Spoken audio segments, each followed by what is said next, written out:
Hey guys, welcome to Tamil Market Admin. நம்ம Indian government ரீசெண்டாக 76,000 crore PLI ஸ்கீமை semiconductor manufacture பண்ணுற கம்பெனிஸ்க்கு announce பண்ணியிருக்காங்க. இப்போ ரீசெண்ட் டேஸாக ஸ்கூல்ஸு காலேஜஸ்லாம் ஆன்லைனில் நடக்கிறதுனாலையும் and most of the employees work from home பண்ணுறதாலையும் மொபைல் அண்ட் லேப்டாப்போட டிமாண்ட் ரொம்பவே அதிகமாயிருச்சு. இப்போ ரீசெண்ட் டேஸாக செமிகண்டக்டர் இல்லாமல் ஆட்டோமொபைல் செக்டாரோட ப்ரொடக்ஷன் அண்ட் சேல்ஸ் எல்லாமே ரொம்பவே குறைஞ்சிருச்சுன்னே சொல்லலாம். இதில் மட்டும் செமிகண்டக்டர் யூஸ் பண்ணல, ஆக்சுவலாக செமிகண்டக்டர் யூஸ் பண்ணாத இடமே இல்லைன்னு கூட சொல்லலாம். Like laptop, mobile phone, ATM, automated washing machine, flight, car and defence and space industry and also health care இண்டஸ்ட்ரிலையும் கூட யூஸ் பண்ணுறாங்க. சிம்பிளாக எல்லா இண்டஸ்ட்ரிலையும் யூஸ் பண்ணுற ஒரு காமனான பொருளாக மாறிட்டுனே நம்ம சொல்லலாம். ஓவரால் வேர்ல்டில் அதிகமாக செமிகண்டக்டர் மேனுஃபேக்சர் பண்ணுறது தாய்வான் தான். இதில் ஹைலைட் என்னன்னா, தாய்வானில் இருக்கிற TSMCன்னு சொல்லப்படுற தாய்வான் செமிகண்டக்டர் மேனுஃபேக்சரிங் கம்பெனி மட்டும் வேர்ல்டு செமிகண்டக்டர் மார்க்கெட் ஷேரில் 53% ஹோல்ட் பண்ணி வச்சிருக்காங்க. லாஸ்ட் 3 இயர்ஸாக ஆல்மோஸ்ட் வேர்ல்டில் பாதிக்கு மேலே செமிகண்டக்டர் இவங்க தான் மேனுஃபேக்சர் பண்ணுறாங்கன்னு நம்ம புரிஞ்சுக்கலாம். அண்ட் ஆல்சோ இப்போ வர நம்ம இந்தியா செமிகண்டக்டர் மேனுஃபேக்சரிங்குள்ளேயே போல. ஆல்ரெடி நான் இந்தியாவில் ஃபாக்ஸ்கான் மாதிரியான செமிகண்டக்டர் கம்பெனிஸ்லாம் பார்த்துருக்கேன்னு உங்களுக்கு ஒரு டவுட் வரும். அது மேனுஃபேக்சரிங் கம்பெனிஸ் இல்லை, ஆக்சுவலாக அது டிசைன் அண்ட் டெவலப் பண்ணுறதுக்கான கம்பெனிஸ். லைக் ஃபாக்ஸ்கான் மாதிரி குவால்காம், இன்டெல்னு நிறைய கம்பெனிஸ் இருக்குது. ஏன் இந்தியாவில் Taiwan and south Korea and China மாதிரியான செமிகண்டக்டர் பிக் பிளேயர் கூட காம்பீட் பண்ண முடியலன்னா, செமிகண்டக்டர் மேனுஃபேக்சர் பண்ணுறதுங்கிறது ரொம்பவே கஷ்டமான ஒரு ப்ராசஸ் அண்ட் நிறைய டெஸ்டிங் பண்ணி ரெடி பண்ணுறதுக்கு பல மாதங்கள் ஆகும். அண்ட் 24/7 பவர் சப்ளை வேணும். அண்ட் ஆல்சோ ஒரு நாளைக்கு 20 மில்லியன் அல்ட்ரா பியூர் வாட்டர் தேவைப்படும். அண்ட் முக்கியமாக பொல்யூஷன் இல்லாத பிளேஸாக இருக்கணும். சின்ன டஸ்ட் இருந்தால் கூட அது சிப்போட பர்ஃபார்மன்ஸையும் அண்ட் இன்வெஸ்ட் பண்ண காஸ்ட்டையும் பெருசாக இம்பேக்ட் பண்ணும். அண்ட் நம்ம இந்தியாவை பற்றி பார்த்தோம்னா 2007 இன்டெல் கம்பெனி நம்ம இந்தியாவில் அவங்க செமிகண்டக்டர் பிஸ்னஸை ஸ்டார்ட் பண்ணுறதா பிளான் பண்ணியிருந்தாங்க. பட் அந்த டைமில் நம்ம இந்தியன் கவர்மெண்டோட பாலிசி அண்ட் இன்சென்டிவ்ஸ்லாம் அட்ராக்டிவாக இல்லாததுனால இன்டெல் கம்பெனி சைனா அண்ட் வியட்நாமில் அவங்க பிஸ்னஸை ஸ்டார்ட் பண்ணிட்டாங்க.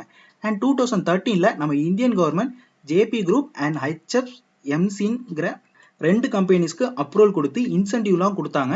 பட் அவங்களால இன்வெஸ்டரை அட்ராக்ட் பண்ண முடியல. ஸோ அந்த ப்ராஜெக்ட்லையும் அவங்க ஃபெயில் ஆகிட்டாங்க. ஸோ அகைன் இப்போ நம்ம இந்தியன் கவர்மெண்ட் என்ன சொல்கிறாங்கன்னா, இந்த PLI ஸ்கீமில் எலிஜிபிள் ஆகிற கம்பெனிஸ்க்கு அரௌண்ட் 50% ப்ராஜெக்ட் காஸ்ட்டை அவங்களே ஏற்றுப்பாங்கன்னு சொல்லியிருக்காங்க. இதில் என்னென்ன செக்மெண்ட்லாம் பிளான் பண்ணியிருக்காங்கன்னா, chip designing, fabrication, testing and also அசம்பிளியும் பிளான் பண்ணியிருக்காங்க. ஃபைனலாக எந்தெந்த கம்பெனிஸ்லாம் இது மூலமாக பெனிஃபிட் ஆகும்னா, BHEL அண்ட் 22 வருஷம் சிப் மேனுஃபேக்சரிங் பிஸ்னஸில் இருக்கிற mass chip and ASM technologies and இப்போ புதுசாக டாடா குரூப் பிளான் பண்ணியிருக்கிற செமிகண்டக்டர் பிஸ்னஸை பற்றி உங்கள் எல்லாருக்குமே ஆல்ரெடி தெரிஞ்சிருக்கும். இன்கேஸ் அதை தனி கம்பெனியை செட்டப் பண்ணாமல் எக்ஸிஸ்டிங் கம்பெனியோட மெர்ஜ் பண்ணாங்க அப்படின்னா அது டாடா எலக்ஸியாக தான் இருக்கும். பிகாஸ் டாடா குரூப்பில் இப்போதைக்கு ஹார்ட்வேர் அண்ட் சாஃப்ட்வேர்லாம் ஃபுல் ஃப்ளெஜ்டாக மேனுஃபேக்சர் பண்ணிட்டு இருக்கிறது டாடா எலக்ஸி கம்பெனி மட்டும்தான். பட் டாடா சைட்லேருந்து இது அஃபிஷியலாக இன்னும் அனௌன்ஸ் பண்ணல. And Rutonsha international and SPEL semiconductor இந்த 6 கம்பெனிஸ் தான் மேஜராக கான்சன்ட்ரேட் பண்ணுற கம்பெனிஸ். ஸோ இவங்கெல்லாம் தான் பெனிஃபிட் ஆவாங்கன்னு நான் எக்ஸ்பெக்ட் பண்ணுறேன். பட் ஸ்டில் இன்னும் எந்த கம்பெனிஸ் கவர்மெண்ட் சைடில் இருந்துன்னு இந்த பெனிஃபிட்டை எடுத்துக்க போகிறாங்கன்னு இன்னும் அனௌன்ஸ்மெண்ட் அஃபிஷியலாக வரல. ஸோ வெயிட் பண்ணி பார்க்கலாம் இந்த PLI ஸ்கீமில் யாரெல்லாம் எலிஜிபிள் ஆகுறான்னு. அண்ட் ஆல்சோ இந்தியாவும் தாய்வானும் செமிகண்டக்டர் ஹப் ஸ்டார்ட் பண்ணுறதா பிளான் பண்ணியிருக்காங்க.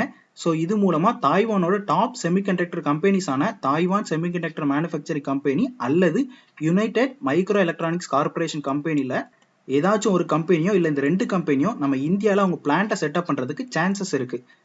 அண்ட் நீங்கள் எந்த கம்பெனிஸை எக்ஸ்பெக்ட் பண்ணுறீங்க அப்படின்னு சொல்லிட்டு கமெண்டில் சொல்லுங்கள். ஓகே, நெக்ஸ்ட்டு இன்னைக்கு மார்க்கெட் பற்றி பார்க்கலாம். நம்ம எக்ஸ்பெக்ட் பண்ணிட்டு இருந்த யூஎஸ் ஃபெட் டேப்பரிங் அவ்வளோ பெருசாக இம்பாக்ட் ஆகல. பட் இம்பாக்ட் ஆகிறத கொஞ்சம் தள்ளி போட்டிருக்காங்கன்னே சொல்லலாம். அதாவது யூஎஸ் ஃபெட்டோட chairman mister Jerome Powell bond பர்ச்சேசிங்கை 19 பில்லியன் USD இருந்து 60 பில்லியன் USD குறைக்க போகிறோம்னு டிசைட் பண்ணிட்டாரு. அண்ட் இன்ட்ரெஸ்ட் ரேட்டை இப்போதைக்கு இன்க்ரீஸ் பண்ணல, பட் 2022 3 டைம் இன்ட்ரெஸ்ட்டை இன்க்ரீஸ் பண்ணுவோம்னு சொல்லியிருக்காரு. ஸோ இந்த பாண்ட் பர்ச்சேசிங்கை ஸ்டாப் பண்ணுறதுங்கிறது மார்க்கெட்டை ரொம்ப வேகமாக அஃபெக்ட் பண்ணாது. பட் இன்ட்ரெஸ்ட் ரேட்டை இன்க்ரீஸ் பண்ணுறது ரொம்பவே வேகமாக அஃபெக்ட் பண்ணும் மார்க்கெட்டை. ஸோ இன்ட்ரெஸ்ட் ரேட் ஹைக்கை தள்ளி போட்டது மார்க்கெட்டுக்கு ஒரு சின்ன பாசிட்டிவ். பட் 2022 3 டைம்ஸ் பண்ண போகிறதுங்கிறது ஒரு பெரிய நெகட்டிவ் விஷயம் தான். அண்ட் ஆல்சோ யூகேவோட சென்ட்ரல் பேங்கான பேங்க் ஆஃப் இங்கிலாந்து நேற்று ஒரு சர்ப்ரைஸான இன்ட்ரெஸ்ட் ஹைக் பற்றின நியூஸை ஒன்று வெளிவிட்டாங்க. அதில் இன்ட்ரெஸ்ட்டை 0.1 இருந்து 0.25 இன்க்ரீஸ் பண்ணிட்டாங்க. ஸோ இந்த பேனிக்னால தான் FI ஹியூஜ் செல்லிங் பண்ணி இன்னைக்கு மார்க்கெட்டை ரொம்பவே நெகட்டிவ் ஆக்கிட்டாங்கன்னே சொல்லலாம். இன்னைக்கு நிஃப்டி 263 பாயிண்ட்ஸ் டிக்ரீஸ் ஆகி 1.5% நெகட்டிவா க்ளோஸ் ஆயிருந்தது. இன்னைக்கு நிஃப்டியோட டாப் கெய்னர்ஸ் யாரெல்லாம் Wipro, Infosys, HCL Technologies, Power Grid and Sun Pharma. And top losers யாரெல்லாம் IndusInd Bank, Tata Motors, ONGC, Kotak Bank and Hindustan Unilever. Bank Nifty இன்னைக்கு 930 பாயிண்ட்ஸ் டிக்ரீஸ் ஆகி 2.5% நெகட்டிவா க்ளோஸ் ஆயிருந்தாங்க. இன்னைக்கு பேங்க் நிஃப்டியோட டாப் கெய்னர்ஸ் யாருமே இல்லை. டாப் லூசர்ஸ் யாரெல்லாம் IndusInd Bank, RBL Bank, AU Bank, Federal Bank and PNB Bank. Sensex இன்னைக்கு 889 பாயிண்ட்ஸ் டிக்ரீஸ் ஆகி 1.5% நெகட்டிவா க்ளோஸ் ஆயிருந்தது. ஒன் ஆஃப் த ஸ்டீல் கம்பெனியான பென்னார் 582 crore ஒர்த்தபிள் ஆர்டர் வேரியஸ் பிசினஸ் வெர்டிகலான ரயில்வே அண்ட் ஸ்டீல் பிசினஸ்ல இருந்து கிடைச்சிருக்கு. அண்ட் இதுல ஹைலைட் என்னன்னா இவங்களோட மார்க்கெட் கேபே 440 crore தான். ஸோ இந்த கம்பெனிக்கு 582 crore ஆர்டருங்கிறது ரொம்பவே பெரிய விஷயம். பட் இன்னைக்கு இந்த ஸ்டாக் என்டையர் மார்க்கெட்டும் நெகட்டிவா க்ளோஸ் ஆனதுனால இந்த ஸ்டாக்கும் இன்னைக்கு 3.8% நெகட்டிவா தான் க்ளோஸ் ஆயிருந்தது. அண்ட் ஆல்சோ இன்னைக்கு நிறைய ஸ்டாக் பாசிட்டிவ் நியூஸாகவே இருந்தாலும் நெகட்டிவாக தான் க்ளோஸ் ஆயிருக்கும். இதுக்கு ரீசன் வந்து மார்க்கெட்டோட நெகட்டிவ் சென்டிமெண்ட் தான். And one of the construction கம்பெனியான KEC இன்டர்நேஷனலுக்கு 1041 crore ஒர்த்தபிள் ஆர்டர் 3 பிசினஸ் வெர்டிகல் இருந்து கிடைச்சிருக்கு. Like transmission and distribution and civil business and cable பிசினஸ்ல இருந்து கிடைச்சிருக்கு. இதனால இன்னைக்கு இந்த ஸ்டாக் 1.1% பாசிட்டிவா க்ளோஸ் ஆயிருந்தது. One of the leading telecom கம்பெனியான பாரதி ஏர்டெல் டிபார்ட்மெண்ட் ஆஃப் டெலிகாம்க்கு கொடுக்க வேண்டிய 15,519 crore ப்ரீபே பண்ணிட்டாங்க. இந்த ஸ்பெக்ட்ரம்க்கு கட்ட வேண்டிய அமௌண்ட்டுக்கு இயர்லி 10% இவங்க இன்ட்ரெஸ்ட் பே பண்ணணும். ஸோ இப்போவே இந்த அமௌண்ட்டை ப்ரீபே பண்ணதால கிட்டத்தட்ட 3,400 crore இன்ட்ரெஸ்ட்டை மிச்சம் பிடிச்சிருக்காங்கன்னே சொல்லலாம். பட் இருந்தாலும் இன்னைக்கு ஏர்டெல் கிட்டத்தட்ட 2.2% ஃபால் ஆச்சு. அதுக்கு ரீசன் என்ன அப்படின்னா இந்த அமௌண்ட்டுக்கு நெக்ஸ்ட் இன்ஸ்டால்மெண்ட் என்னன்னா 2026லயும் 2032லயும் தான் கட்டணும். ஸோ இவ்வளோ லாங் டைம் இருந்தும் அந்த அமௌண்ட்டை பிசினஸ்ல இன்வெஸ்ட் பண்ணி அதை யூட்டிலைஸ் பண்ணாம கடனை ரீபே பண்ணதை ஒரு நெகட்டிவா நினைச்சு இன்னைக்கு செல்லிங் நடந்தது. One of the real estate கம்பெனியான அன்சால் ஹவுசிங்கோட 50 lakh ஷேர்ஸை HDFCல கொடுத்து கடன் வாங்கியிருந்தாங்க. அதாவது பிளெட்ஜ் பண்ணியிருந்தாங்கன்னு சிம்பிளா சொல்லலாம். இப்போ அவங்க டியூவை சரியா கட்டாததுனால அந்த ஷேர்ல 26.8 lakh ஷேர்ஸை HDFC ஓப்பன் மார்க்கெட்ல செல் பண்ணிட்டாங்க. அதனால இன்னைக்கு இந்த ஸ்டாக் 4.9% லோயர் சர்க்யூட்டை ஹிட் பண்ணி க்ளோஸ் ஆயிருந்தது.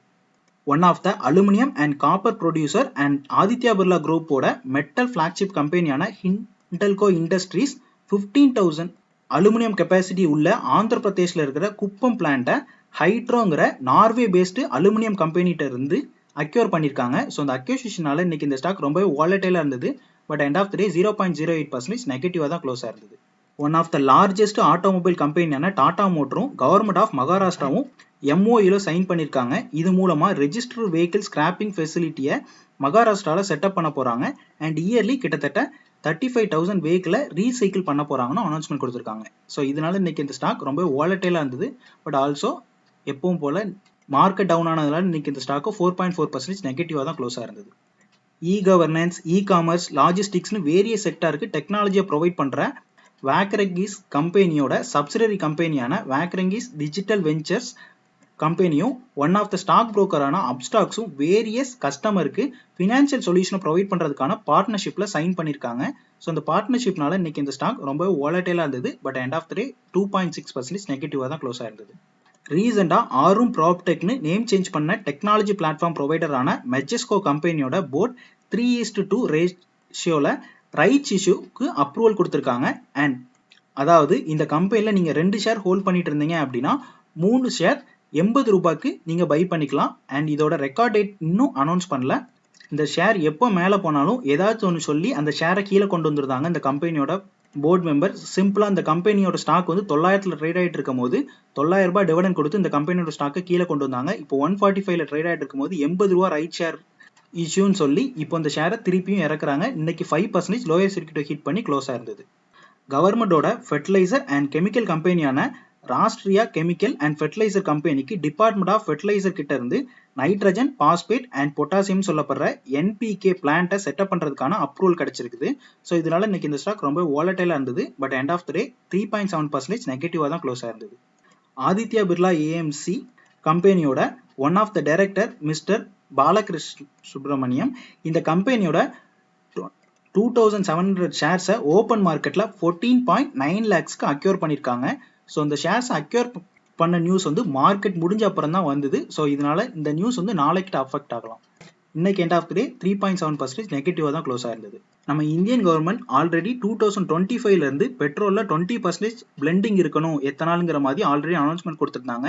ஸோ இதை பேஸ் பண்ணி இன்னைக்கு குஜராத் அல்கலிஸ் அண்ட் கெயிலுங்கிற 2 கம்பெனியும் பயோ எத்தனால் பிளான்ட்டை செட்டப் பண்ணுறதுக்கான எம்ஓயில் சைன் பண்ணியிருக்காங்க. ஸோ இதனால குஜராத் அல்கலிஸ் இன்னைக்கு 1.3% நெகட்டிவாகவும் அண்ட் கெயில் 0.04% நெகட்டிவாகவும் க்ளோஸ் ஆயிருந்தாங்க.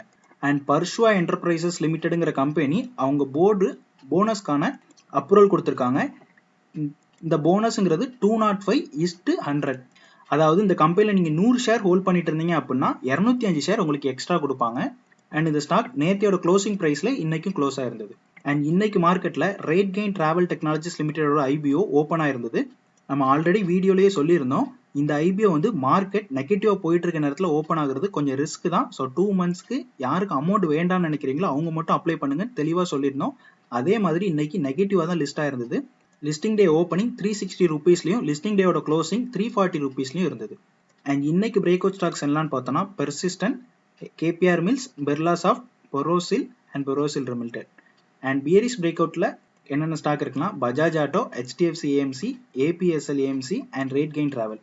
இன்னைக்கு FII 2069 crore நெட் செல்லிங் பண்ணியிருக்காங்க and DII 1478 crore net buying பண்ணியிருக்காங்க. ஃபைனலி இதான் ஃப்ரெண்ட்ஸ் வீடியோ பிடிச்சிருந்தா சப்ஸ்கிரைப் பண்ணுங்க. தேங்க்யூ ஃபார் வாட்சிங் அண்ட் ஜெய் ஹிந்த்.